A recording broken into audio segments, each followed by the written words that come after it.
Welcome back to the Guy Dawson Show here at WCOBM, the World Center of Broadcast Media. Thank you for tuning in today. We have one last but certainly not least lovely guest with us today, Miss Kathy Hamilton, and she's here to talk about her book that she's just written, but it was a long time coming, about your role in the caregiving of a family member. Kathy, would you like to talk about your book? I certainly would. Corintha, thank you for having me on the show today. I have been working for more than 5 years on bringing this story and this book to fruition. It's been a labor of love, and basically it's about the responsibility of a caregiver when you're taking care of someone else who is sick, in our case terminally ill, and how important it is to take care of yourself as well.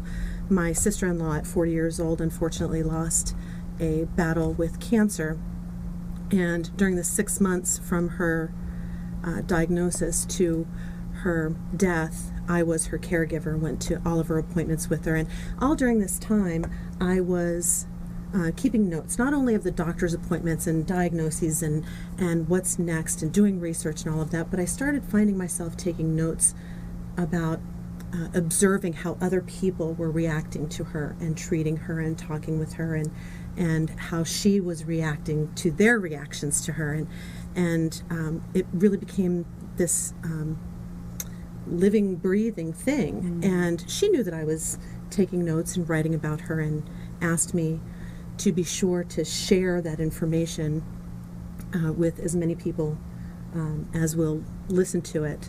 So I've pulled it all together and just finished my book titled Surviving Cancer from the Waiting Room, A Caregiver's Journey.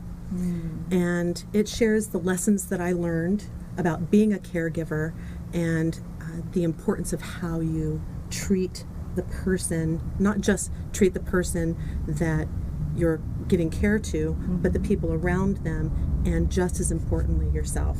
And it's the put the mask over your face first. You have to take care of yourself before you can really effectively take care of someone else. Definitely.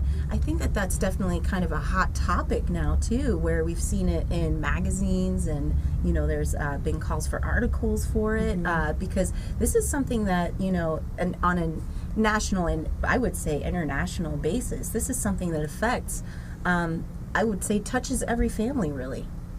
Yeah, I think so too. And unfortunately, or fortunately, a lot of people who are the caregivers to family members are not professional caregivers.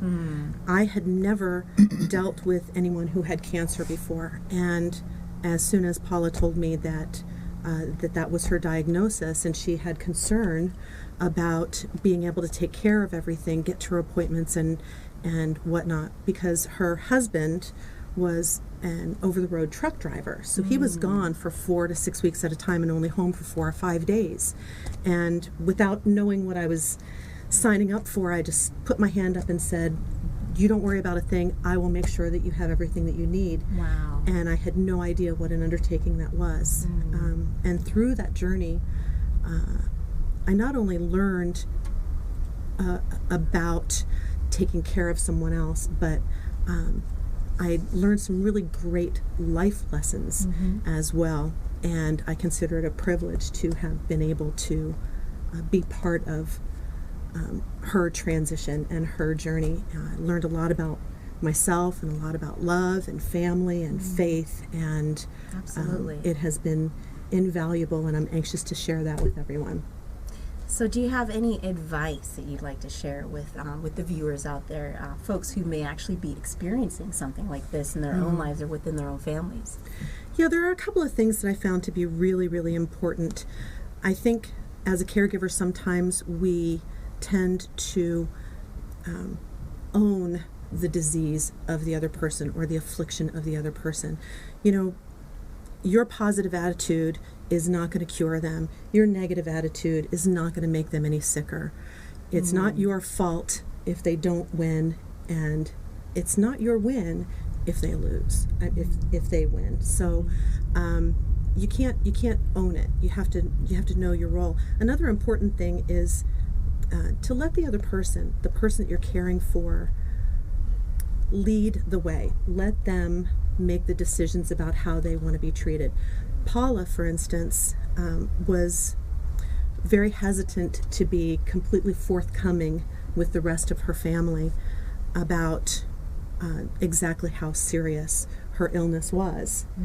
So I got to be her personal confidant, and she asked me to not tell the members of our family what was really going on. So I carried that with me, but I figured she's driving the bus. It's not up to me to decide what she wants to share.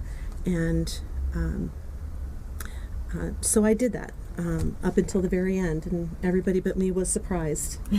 Everybody but me and her. Yeah. And another important thing, I think, is to the first thing really is to know your limits, and then throw them out the window, because you never know what you're able to carry, what you're able to do, the strength that you have, the determination and the will that you have, the things that you can do, until you're actually faced with doing them in an important life-altering situation like this. Absolutely.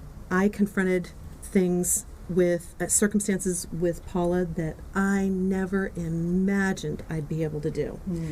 Not sure I'd ever be able to do again, but certainly was able to do when called to with her. Definitely. I do have, I just kind of want to throw this question at Anthony, because you were there for Kathy's process and watching her kind of finish, coming up with the finishing touches and going through the whole process, or most of the process of writing this book. Do you have any advice for folks out there who want to get their story out there? I know you're a passionate storyteller yourself. Yeah, I think sometimes, you live the story, you're passionate about it, and I think sometimes we don't want to be vulnerable to the world. So I think there's a certain amount of just having, sometimes you have to let it bake, right? You have to let the story bake within yourself first. You guys nodding yes, because we were there to watch some of that baking. Because now it's like, okay, I've been around this event, this life-altering event. How do I put that out there into the world? So I think that's where you have to kind of blend in, what's the creative process, putting the words on paper, and how do I tell this story? Because it becomes something where you're delivering the story, but it's about someone else. So you're the caretaker of that story. Yeah. So it's really, how do you do that in a way that serves everyone? Absolutely. So I think it's certainly a process.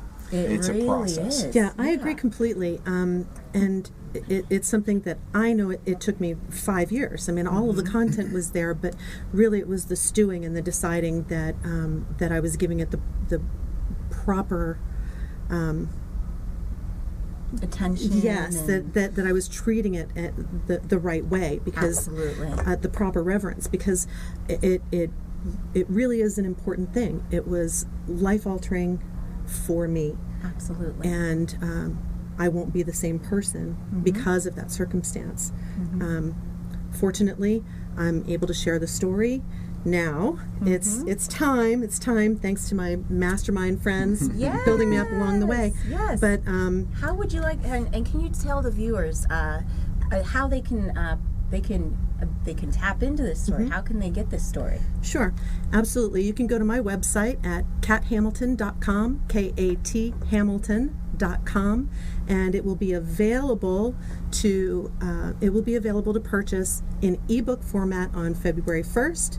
If you go to my website and shoot me your contact information, I'll make sure that you get the very first shot at it, and there will be paperback hard copies available sometime later in the month. We still have some tweaking to do on that. Awesome. That sounds amazing, Kathy. And I really want to thank you for coming to the show today and sharing such a personal story. I think it's very hard sometimes, when you've dealt with something so incredibly personal, that's for that I think a lot of people feel like that's just for me and my family.